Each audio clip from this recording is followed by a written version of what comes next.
So now let's talk about what does it cost to retrofit an HVAC system.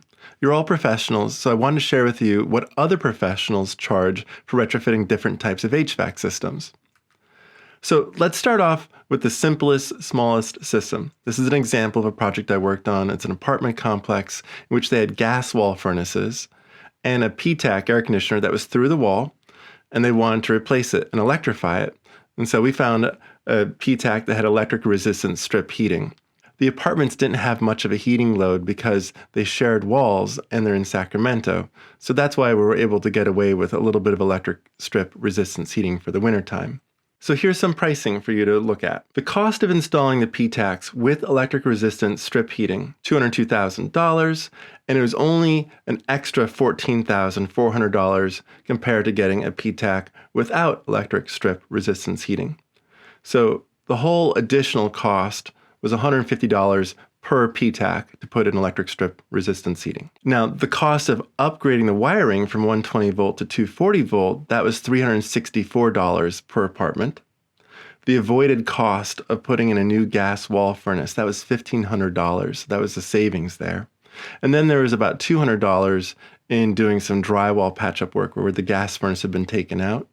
And then they're just relying upon the package terminal air conditioner with electric strip resistance heating. All told, it was actually a savings of $785 per apartment compared to upgrading with the existing systems, the PTAC and the gas space heating system. Now you might ask, why didn't you choose a more efficient system? And it's because there's asbestos in the walls. So we couldn't do anything that disturbed the asbestos. We actually had to find the exact same size PTAC to stick in the same sleeve so that we didn't touch any of the drywall. So that was the circumstance. That's what we needed to do. And you can see that it was actually a net savings compared to trying to stay with the gas system that was there. Now let's talk about a more efficient example.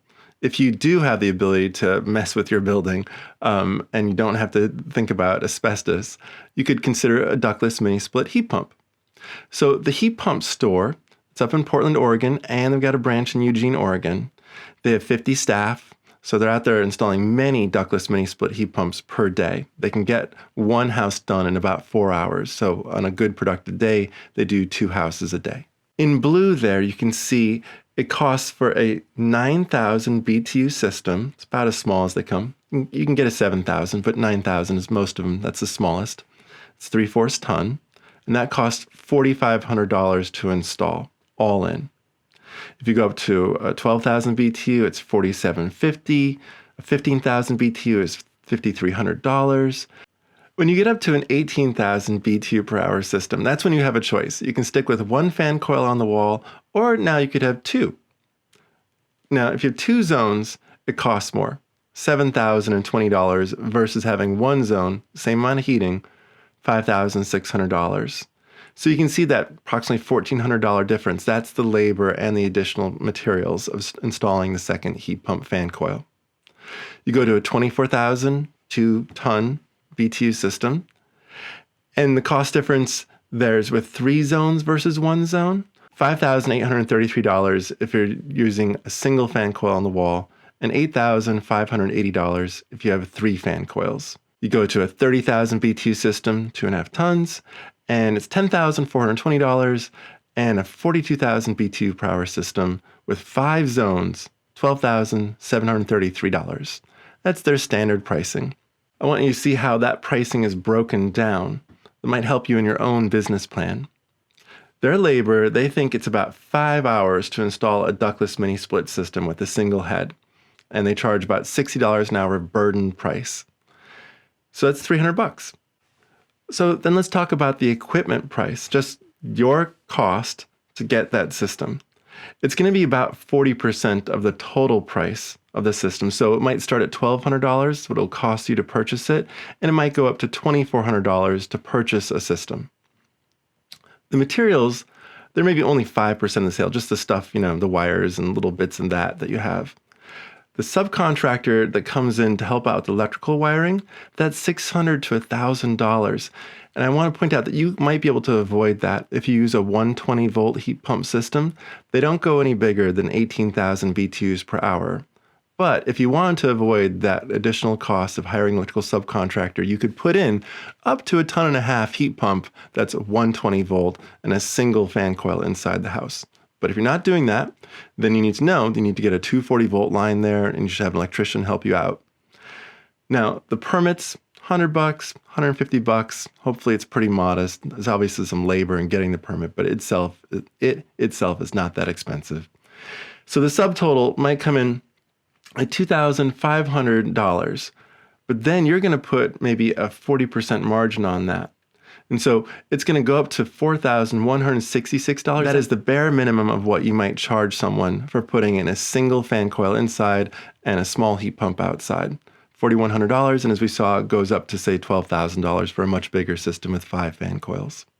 Now here we have examples from Ohio in which the whole cost of electrifying the HVAC system and the domestic hot water system is broken down in pieces. And I thought this would be fun so you could see the comparison between the different items and what they cost.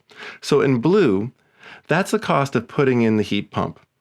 In orange is the cost of the ductwork, which might either be fixed, and some of these, the orange are very small lines, or it might be replacing all of the ductwork, in which it can be pretty expensive, like getting close to $10,000. Replacing the HVAC system is pretty consistently like $9,000 to $10,000, $11,000.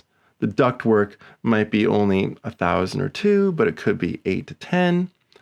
And then in gray, that's the comfort work. That is insulating the house, that is air tightening the house. It is not essential for electrifying the HVAC system of a house, but it does reduce the size of the HVAC system and provides a great deal more comfort. And if you're trying to increase your sales into a customer's house, this is the way that you can sell more. You can say, not only am I going to electrify your system, it's going to be way more comfortable. In order for me to get you more comfort, I'm going to need to put in some more insulation. I'm going to air tighten your house. But essentially, you can sell more while you're still dealing with one customer. The domestic hot water cost, these are mostly self-installations. So domestic hot water, we talked about previously, that should be in the range of $2,500 to $4,500. In these cases, it was mostly closer to $2,000 for people just self-installing. And then finally in green, that's the project management cost. This is Nate Adams of Energy Smart Ohio, and you're going to see some of his sizing of heat pump videos that he filmed for this. And these are his actual costs from 9 different homes. And you can see that's what he charges just to coordinate getting the electrician there, the HVAC person there, the plumber there, etc. So most relevant to you, these are costs from SMUD territory. These are HVAC replacements. 764 of them are represented in these tables here. And I want to walk you through and see the comparative costs.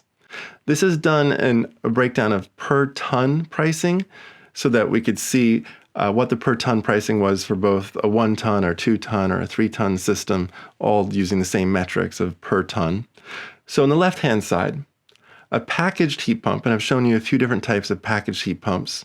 If it's between an HSPF of 8 to 10, and it's a 2-stage, so it doesn't have an inverter, but it does have 2 stages of turning on, so it can do colder temperatures more efficiently and warmer temperatures more efficiently. And the cost per ton, if it's a gas to electric system, that's $5,194. But if it's just electric to electric, so replacing electric furnace and putting in a heat pump, it's $4,279 per ton. The difference there is electrical wiring costs. Now, going to the right, you have a split system heat pump. If it's an 8 to 10 HSPF, 2-stage, pretty similar pricing between a gas to electric replacement and electric to electric. So both of them are about $4,652, $4,706, almost the same price. If you get a higher efficiency heat pump, an HSPF of 10 or greater, it is a slightly more expensive system, $5,198 for the gas to electric retrofit versus $4,713 if it's just an electric switch out. Now let's go over to the variable speed heat pumps, not the 2-stage, but the ones that can handle any temperature and are generally significantly quieter.